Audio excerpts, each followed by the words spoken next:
Back in November 2018, I was arrested at work in front of my boss and coworkers.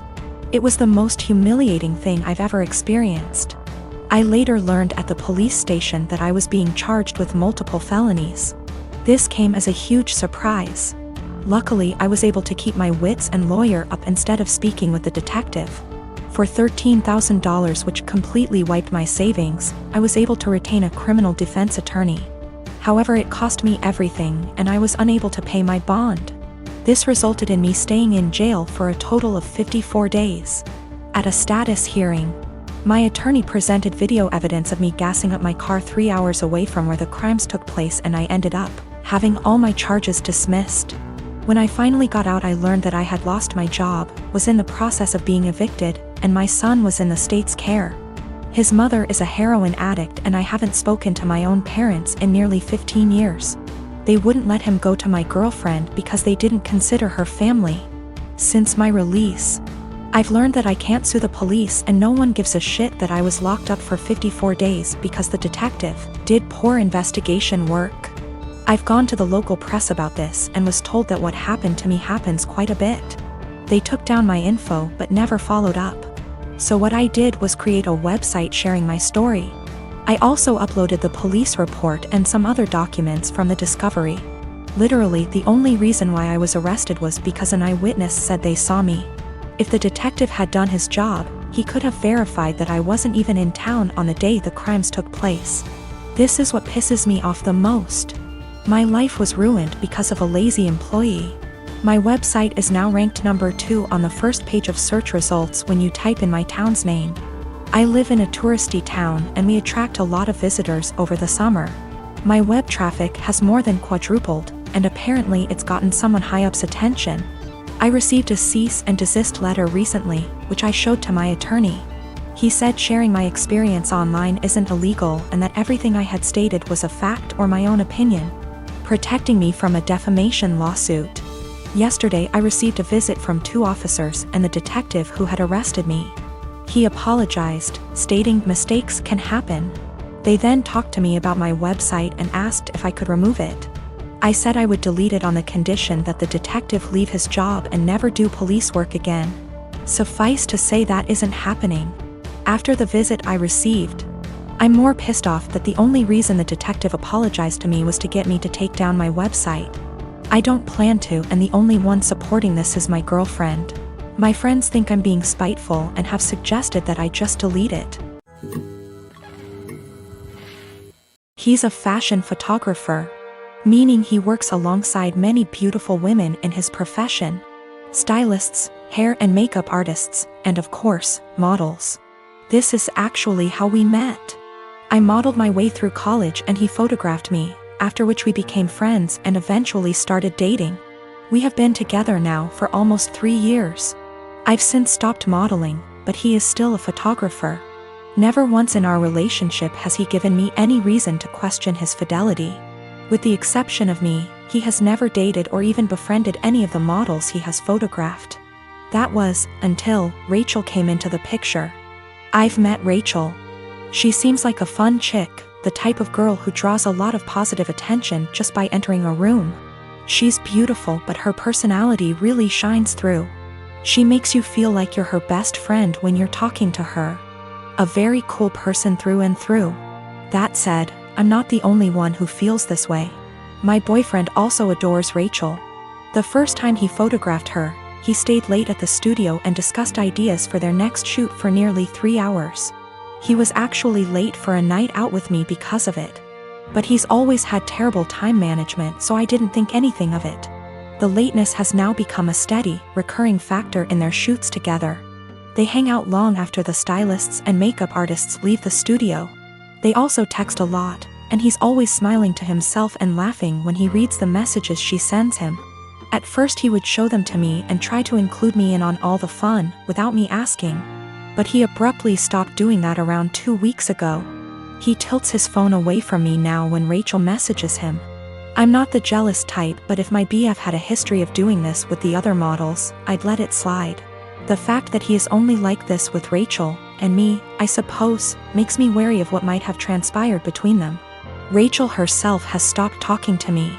We used to communicate and have an easy, casual friendship via IG and Snapchat, but she pretty much ignores me now. Guilty conscience? I don't know. The real kicker is, my boyfriend now has a photo of Rachel as the wallpaper on his phone. He's apparently proud of the concept and the editing, and claims it has nothing to do with Rachel herself. Which is totally believable, but doesn't sit right with me. I told him that and he told me I was being irrational. Rachel is single, by the way. She and her BF broke up around 3 weeks ago. I really don't want to fall into the jealous GF trope, but what else am I to think? I don't want to make crazy demands and accuse my BF of cheating on me. Even emotionally, but he really does seem to be fond of this girl in a way that really hurts me. He has other female friends and he doesn't act that way with them. He's capable of being friendly with a girl without flirting or acting suspicious, but with Rachel it's different. He has slowly become very attached to her and I feel like I'm losing him. I have expressed this to him a couple of times, but he always tells me I have nothing to worry about and that he and Rachel are just kindred when it comes to photography. The long nights, constant texting, and phone wallpaper mean nothing. Oh, by the way, she's practically naked in the photo and it wasn't taken for any sort of publication, just for fun. Am I being irrational? Unreasonable? How would you feel in this situation? What would you do? Update.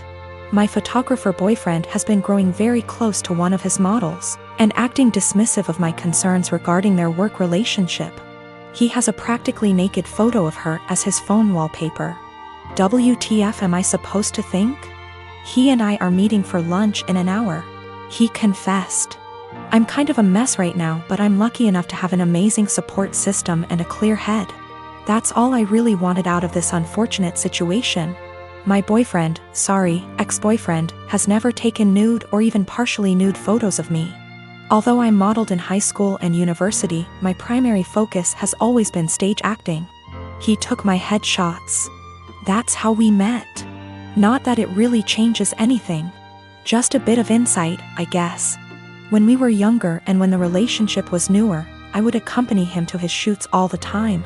But my own career is very time-consuming nowadays. I know of multiple model/photographer relationships where they accompany each other to every shoot. And I've nothing against doing that, but I personally would rather just trust that my SO is on their best behavior. Obviously what happened here kind of squashes that, but I stand by it. If I have to be there in order to make sure my SO faithful, chances are they'll find other ways to cheat. Okay, now for the good stuff, or I guess, the bad stuff. I met him for lunch Friday afternoon. We went to our favorite sushi joint overlooking the ocean, and I ordered more than I could handle, stuffing my face while trying to decide how to broach the topic of Rachel, but most importantly, our relationship. I went into that meeting with a righteous, ass-kicking speech prepared, but I forgot every word of it almost immediately after we sat down. I guess he could tell there was something on my mind, because he asked me if I was all right, if he had done anything to upset me. Snorts. Yes, Ian, you've upset me very much, actually.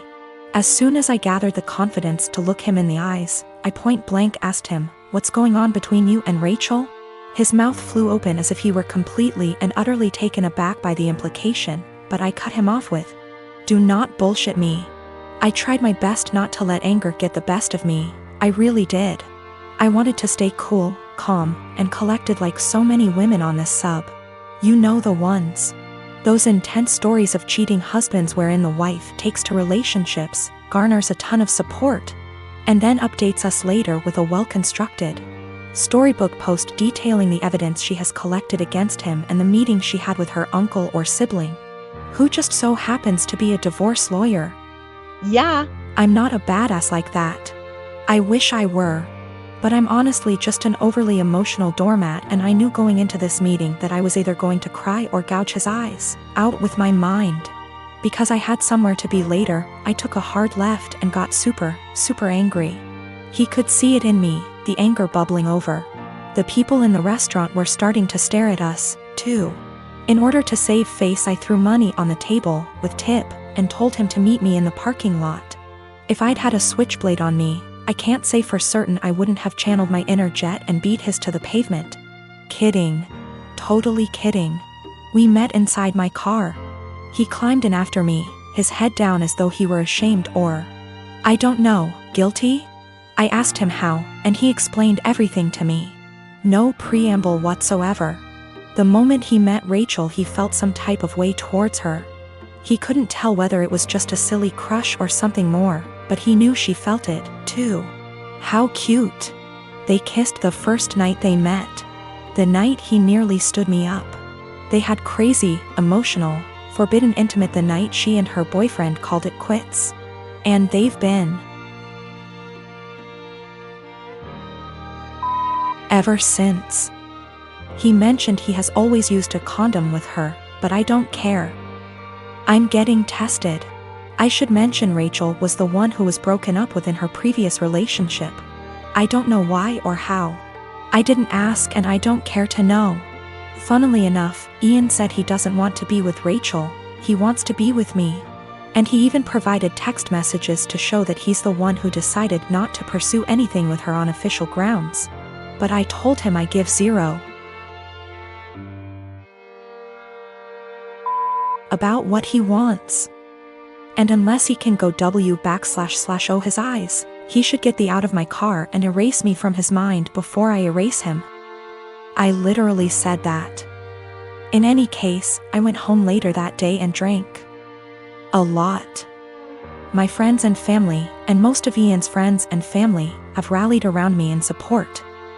I guess he told his mother we broke up and how it happened, because she called me this morning and said she's disgusted with her son and that if I need anything at all, she's always there for me. For real, I'm going to miss his family. They're good people. The best people. This is my first adult breakup, by the way. The type of breakup where you're required not only to break up with your so but with their family and friends, as well. These people you've spent so much time getting to know and growing to love, are suddenly not in your life anymore and it's, well, it's kind of daunting, really. Daunting and sad and infuriating all at the same time. So, that's the conclusion to this story. That's what happened. P.S. He admitted to cheating with Rachel and then I dumped his.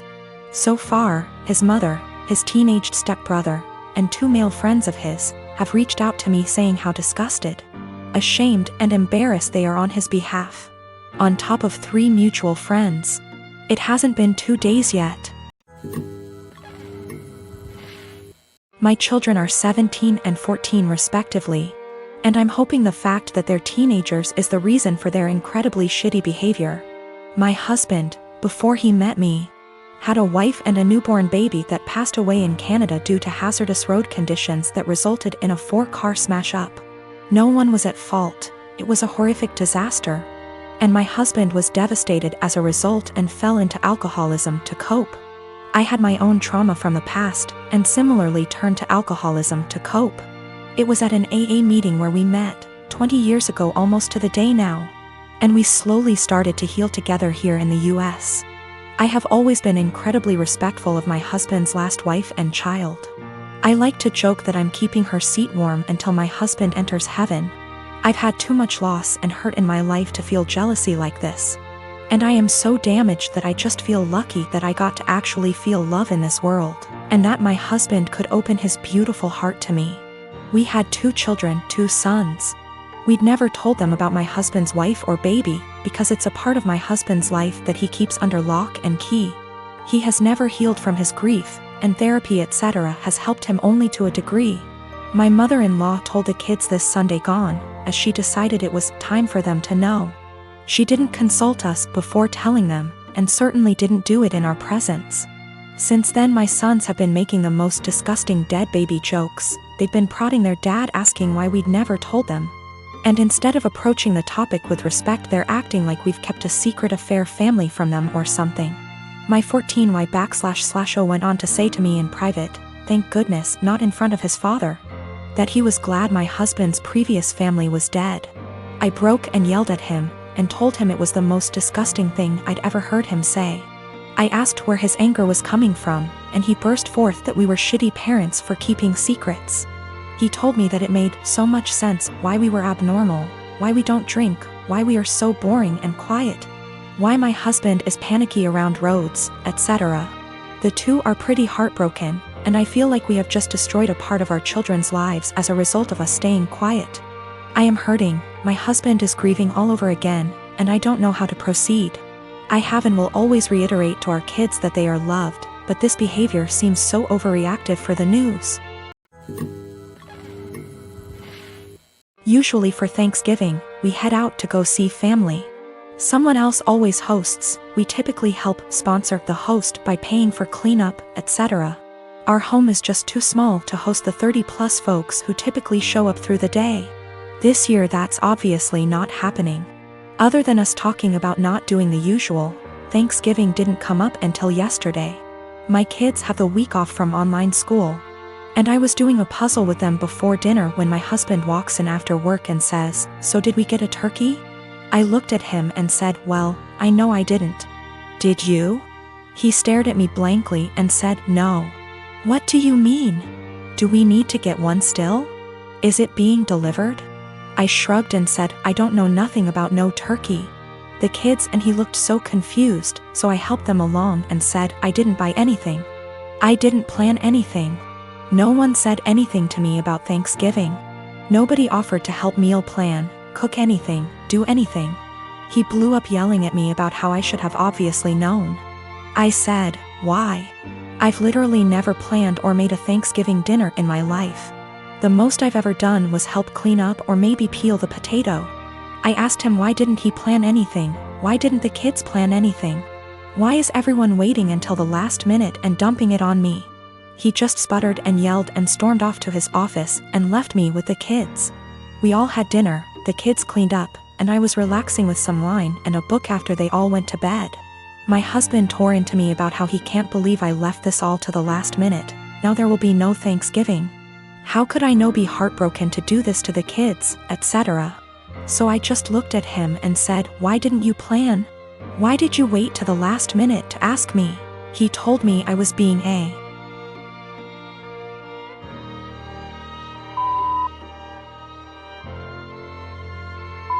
for no reason and stomped off to go sleep in his office.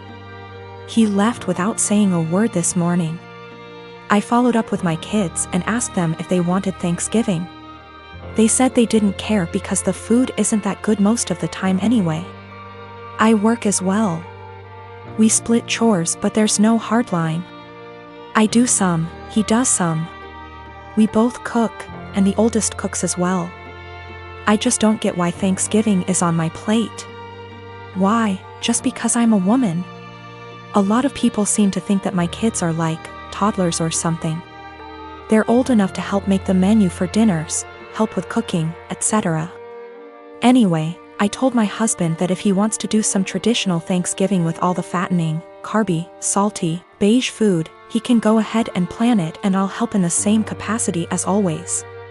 If he wants me and the kids to cook something together, aka a normal, average Thursday, I'll continue with what was scheduled. The kids genuinely do not care. Thanksgiving doesn't mean anything to them.